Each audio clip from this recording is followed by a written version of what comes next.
अपनी इस हिंदी साहित्य की यात्रा में अब तक हमने जाना भारतीय आर्य भाषाओं के बारे में और उनके विभिन्न रूपों के बारे में।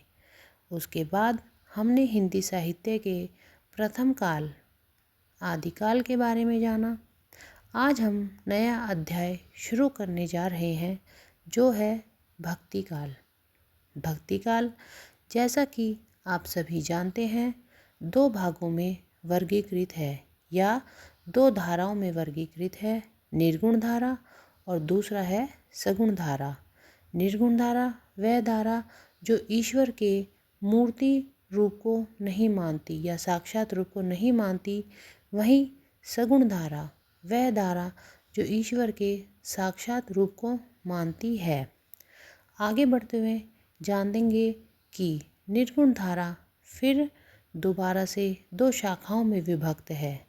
पहला है जिसमें ज्ञानाश्रयी शाखा, जिसे संत शाखा भी कहा जाता है।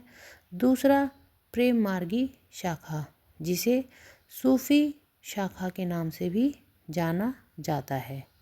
ज्ञानाश्रयी शाखा के प्रमुख कवि कबीर रहे हैं। आगे बढ़ते हुए जानेंगे सगुण धारा के बारे में, जो भक्ति काल की दूसरी धारा है।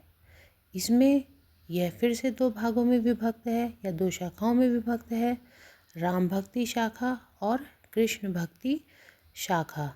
राम भक्ति शाखा के प्रमुख कवि रहे हैं तुलसीदास जी और कृष्ण भक्ति के प्रमुख कवि रहे हैं सूरदास जी।